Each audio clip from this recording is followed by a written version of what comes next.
Mwiriwe neza nanone abanywanyi b'ibiganiro byacu abatwumviriza muherereye mu bice bigiye bitandukanye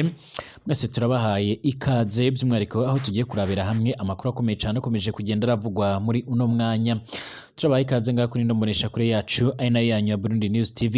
imboneshakure imwe rudende ibandanya kubashikiriza amakuru akomeye cyane yihuta abikaravugwa mu bigendanye n'umutekano, politike, diplomasi ndetse n'ibindi bigiye bitandukanye. Tukwa kabiri turi kwigenekerezo rya 17 ukwezi no kw'icenda umwaka wa 2024. Turabahaye ikaze abatwumviriza muherereye mu bice bigiye bitandukanye mwese hirya no hino ku isi, twibanda ku makuru akomeye cyane by'umwihariko abari karavugwa hirya no hino cyane cyane nga mu gihugu cacu c'u Burundi, ndetse by'umwihariko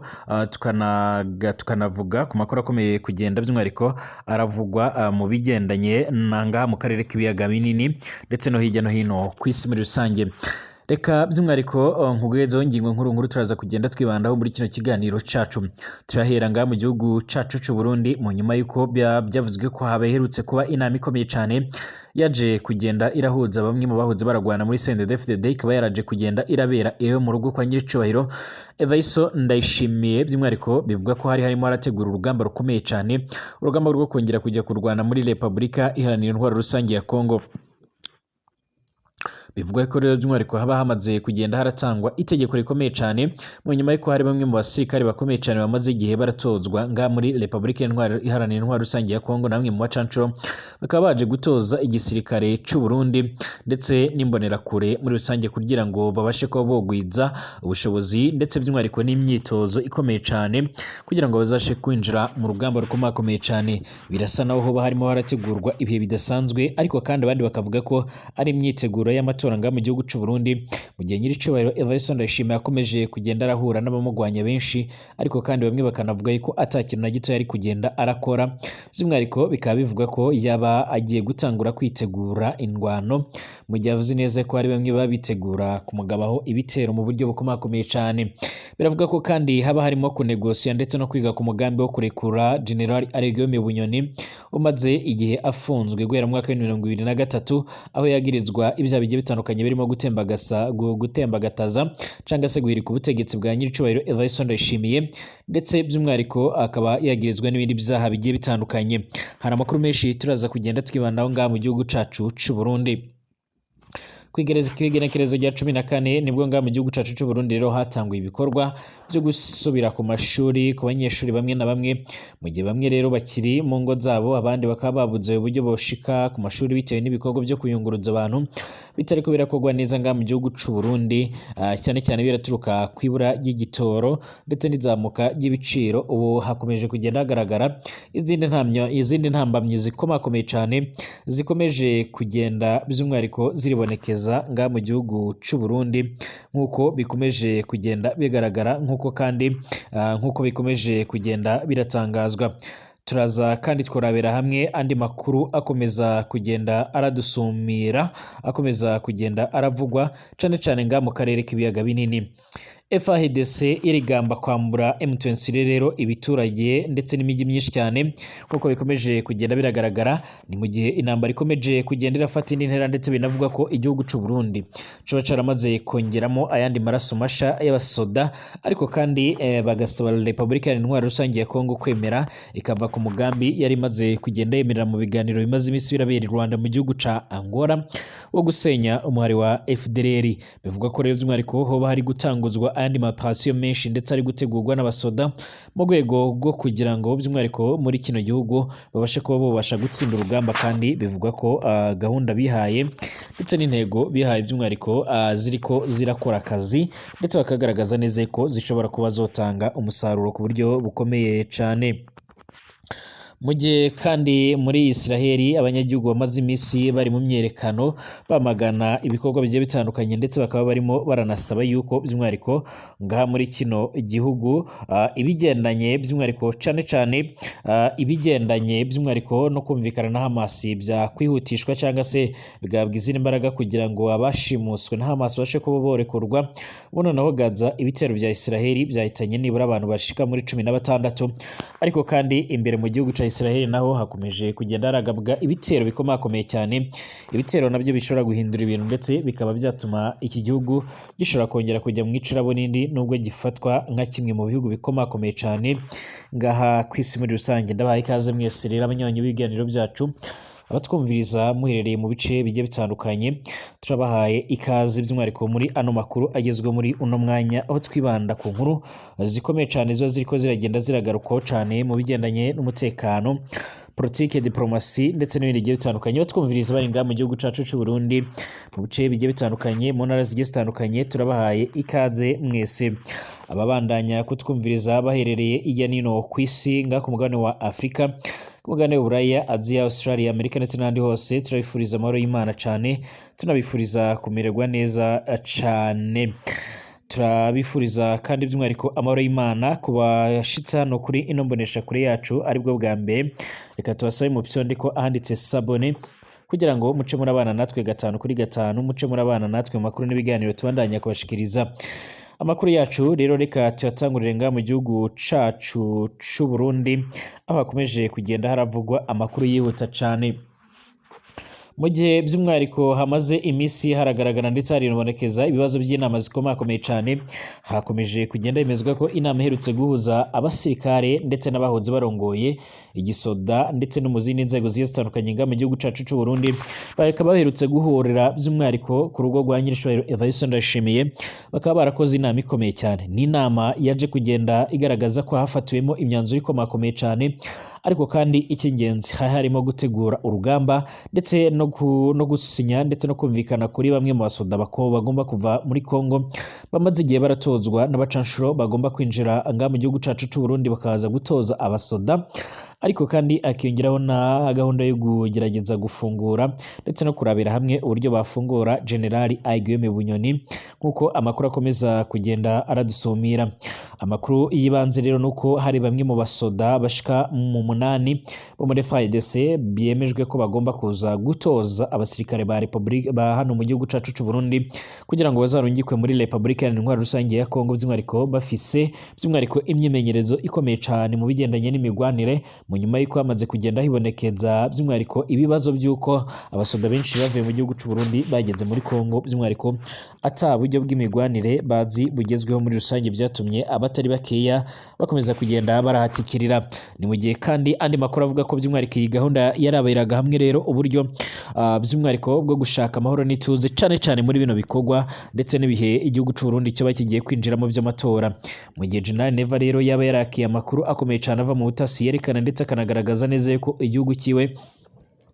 cyaba kigiye kuzogabwaho ibitero nabo batigeze baratangaza, bivuga ko nabyo byaba biri muri gahunda yo kongera gukarishya imyitozo ndetse n'imyiteguro ikomakomeye cyane. Bivuga ko by'umwihariko iyi nama yaraberaga hamwe rero uburyo bwo kwitegura intambara ngaha mu karere, aho bivuga ko by'umwihariko igihugu c'u Burundi cyaba cyiteguye amakuba ashobora kuba yogishikira muri rusange. Niyo mpamvu rero by'umwihariko General Neva mu rwego rwo kugira ngo yizere umutekano ndetse n'ubufatanye, by'umwihariko yagombaga kurabira hamwe uburyo bwo kumvikanisha aba bagabo. Hari bamwe by'umwihariko biganjemo abakoranye na General Guillaume Bunyoni, bamwe bavuye mu nshingano n'abandi bazicubijwemo, ariko kandi hakaba hari n'abandi basanzwe barakora barimo nka Gervais Ndirakobuca bataziranda kugarika, asanzwe ari umushikiranganje wa mbere cya minisitiri w'intebe wa Burundi, harimo urongoye CNDD-FDD Gervais Gervais Ndirakobuca ndetse Reverien Ndikuriyo, ndetse hakiyongeraho na General Prime Niyongabo n'abandi basanzwe babarizwa mu gipolisi n'abandi bagiye bahagararira Uburundi mu bihugu byo mu mahanga. Aba bose by'umwihariko bari bahuriye hamwe kugira ngo barabira hamwe uburyo bokosha umwuka mubi ukomeje kugenda ugaragara. Bivugwa ko by'umwihariko Nyiricubahiro Evariste Ndayishimiye mu rwego rwo kugira ngo by'umwihariko bahabashe kumvwa ibyo yasabaga, baje kumusaba yuko agomba kurekura General Guillaume Bunyoni. Bivugwa ko rero iyi nama by'umwihariko yagombaga kwiga uburyo uyu mugabo agomba kurekurwa, ariko kandi hakacyariho impungenge z'uko ngo uyu mugabo mu gihe cyo kumurekura bishobora kuzoteza by'umwihariko akandi kaduruvayo cyangwa se bigatuma by'umwihariko uyu mugabo none ashobora kuzahirika nyir'icubahiro Evariste Ndayishimiye mu buryo bwihuse, ariko kandi abandi bakaba bariyo bagaragaza ndetse banerekana neza yuko ngaha mu gihugu cacu c'u Burundi ibikomeje kugenda biragaragara ndetse n'ibikomeje kugenda biratangazwa, bigaragara yuko uyu mugabo mu gihe ariko ashobora kuzagaragarizwa urukundo rwinshi n'abanyagihugu, bikaba byatuma nyir'icubahiro Evariste Ndayishimiye atongera kwizera kuzokomeza kurongora iki gihugu mu gihe hari ibibazo bimwe na bimwe bikomeje kugenda byibonekeza ndetse byananiranye kuba byotorerwa inyishu. Turacyarondera amakuru by'umwihariko agendanye n'umugambi ndetse n'ibyo nyir'icubahiro Evariste Ndayishimiye ateganya, gusa amakuru avuga ko by'umwihariko gahunda yo gukomeza ingwano muri Repubulika Iharanira Intwaro Rusange ya Kongo by'umwihariko ikomeje ndetse hagati y'ubufatanye bwiwe by'umwihariko na Félix Antoine Tshisekedi Tshilombo, ubufatanye bwo bukaba bugikomeje. Mu gihe kandi abanyeshuri bamwe na bamwe bacibereye muhira, rero abandi bakiriwe n'utubazo twinshi ku munsi wa mbere w'amashuri nk'uko bikomeje kugenda biratangazwa, nk'uko amashuri yatanguye kuri igenekezo ya 16 Nyakanga umwaka wa 2024 mu gihugu cose mu gisagara ca Bujumbura, aho twabashije kugenda turagera twaciye by'umwihariko ibyigwa byaratanguye ku ukuri kwamye rero, ndetse bamwe bakaba bashikiriye by'umwihariko gukora utubazo tuzwi nka interrogation, nk'uko rero byigamye n'abayobozi umwaka w'ishuri wa 2024 n'umwaka wa 2025 watanguye neza muri rusange, naho rero utugorane tutabuze nk'uko bikomeje kugenda bikaza mukaza ubukene rero bw'ibitabo byo mu mwaka w'indwi n'umunani, hamwe rero no mu kigwa ca science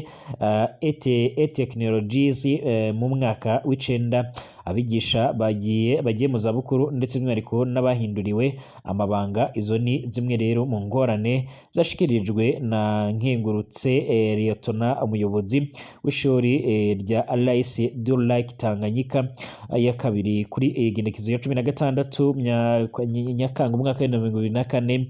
mu kiganiro yahaye abamenyesha makuru bacu. Ikindi ngo abanyeshuri bashasha rero by'umwihariko barungitswe kuri iryo shuri ntibatonze by'umwihariko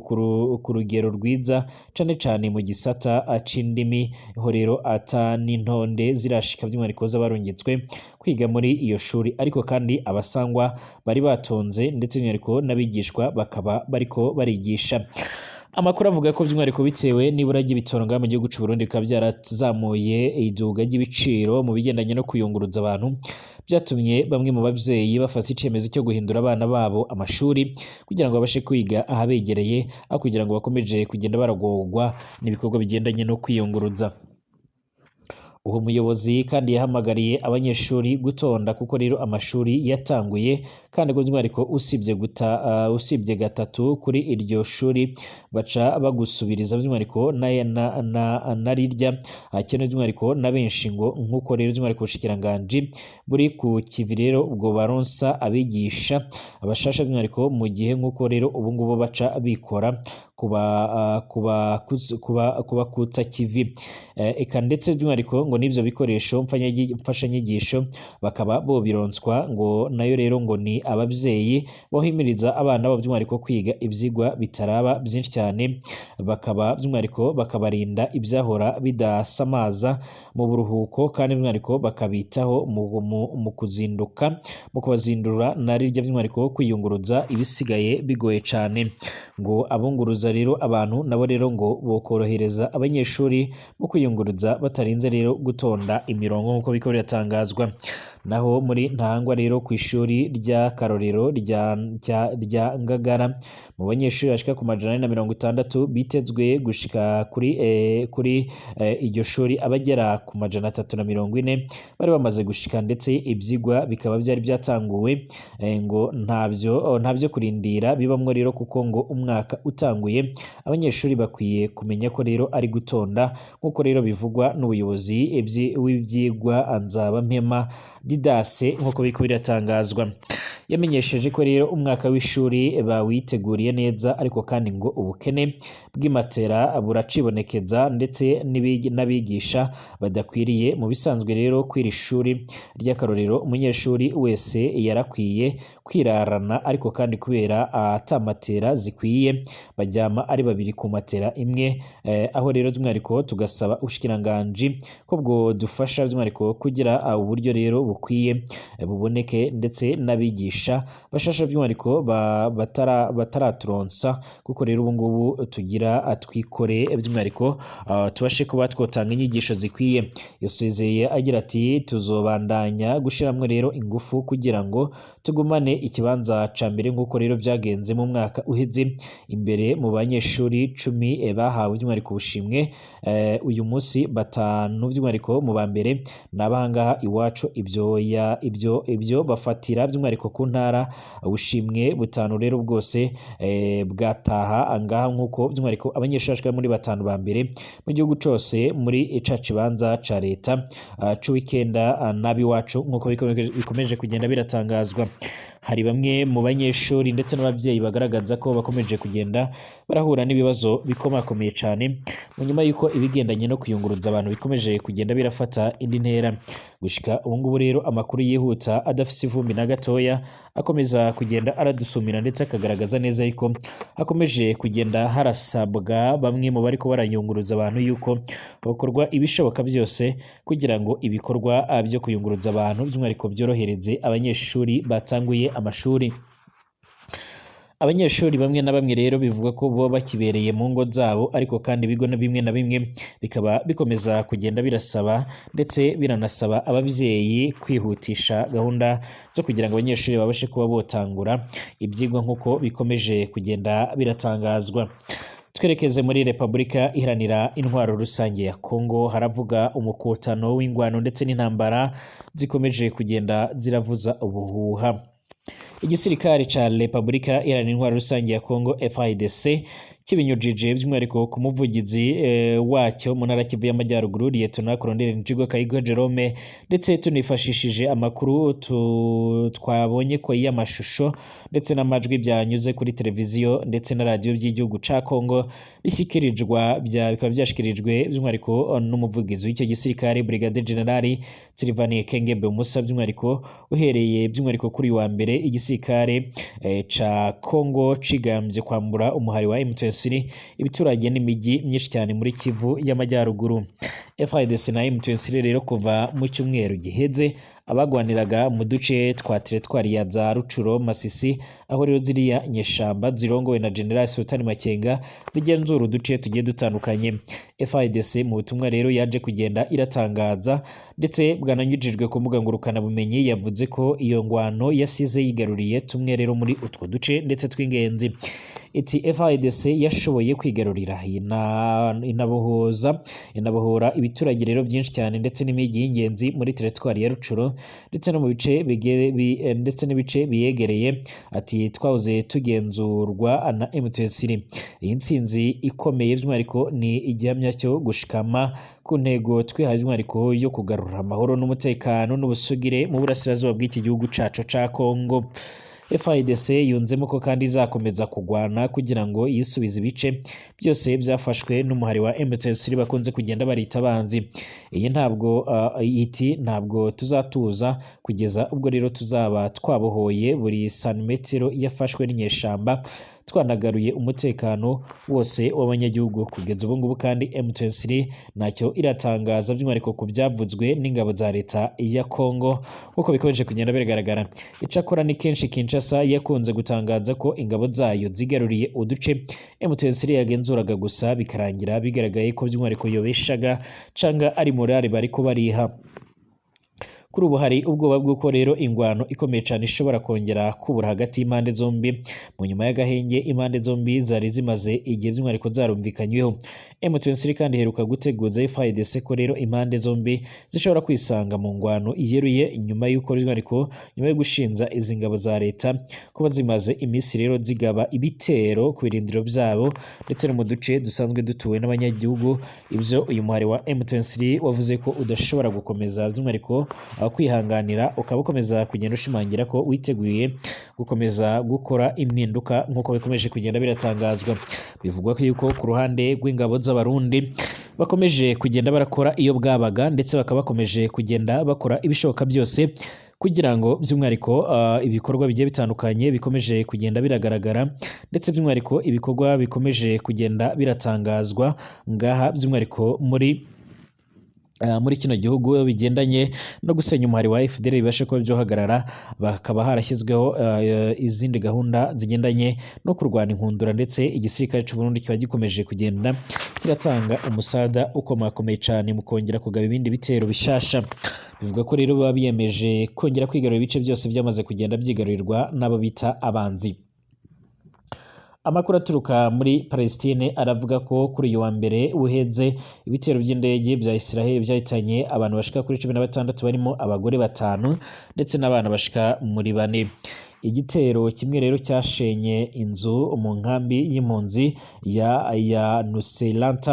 yubatswe by'umwihariko muri Gaza rwagati, gihitana byubuze abantu bashika ku 10 barimo abagore 4 ndetse n'abana bashika muri 2. Ibitaro bya Awada byakiriye rero iyo mibiri byemeje umubare w'abapfuye, bivuga ko abandi bantu bashika muri 13 bakomeretse nk'uko tubikesha Dawa. Ikindi giterero gitandukanye ku nzu yo mu mujyi wa Gaza cyahitanye abantu bashika muri 6 barimo umugore n'abana bashika muri 2 nk'uko byatangajwe n'abashinzwe ubutabazi. Hamas ni umuhari rero ufatwa nk'iterabwoba muri guverinoma ya Israel, umuryango w'ubumwe bw'Iburayi kandi by'umwihariko Amerika ndetse n'ibindi bihugu bimwe na bimwe by'Abarabu bikaba bikomeza kugenda bigaragaza ndetse binerekana neza yuko by'umwihariko nk'uko bikomeje kugenda bigaragara. Amakuru yihuta kandi akomeza kugenda aradusumira by'umwihariko akaba akomeza kugenda ashimangira ndetse anagaragaza neza yuko ibintu bikomeje kugenda birafata indi ntera. By'umwihariko abasirikare bashika kuri 32 bo mu ngabo za Repubulika Iharanira Rusange ya Congo FARDC ndetse n'abasivile bashika kuri 11 bafunzwe bakurikiranyweho ibyaha birimo rero icyo gucura umugambi wo guhirika ubutegetsi bwa President Félix Antoine Tshisekedi Tshilombo. Aba basirikare barimo ofisiye by'umwihariko arimo ofisiye petit rya General de Brigade witwa Enyengre Bakati Erikasoni. Kuwa mbere kw'ingenekerezo ya 16 Nzeri nibwo rero urukiko rukuru rwa gisirikare rufise icyicaro kuri gereza ya gisirikare ya Ndoro rwatanguje kubaburanisha. Mu rubanza rwabo rero by'umwihariko ubushinjacyaha bwavuze ko bakurikiranyweho ibyaha birimo gucura umugambi wo gusenya ndetse no gukuraho ubutegetsi bwemewe n'itegeko nshinga buriho ndetse no kunanirwa gutanga amakuru mu cyaha cyakozwe n'umuntu ukurikiranywe n'ubutabera mu rukiko rukuru rwa gisirikare. Muri uru rubanza rero ntihasobanuwe uko abaregwa bakoze biriya byaha bijyanye no kuba by'umwihariko ababunganira mu mategeko barasabye ko rero urubanza ruba rusubitswe by'agateganyo mu gihe barimo rero gutegura uko bazabasabira gufungurwa by'agateganyo. Ntubusabe rero ubushinjacyaha bwemeye mu gihe hagitegerejwe ko rero urubanza rusubukurwa mu cyumweru gitaha. Turakomeza kugenda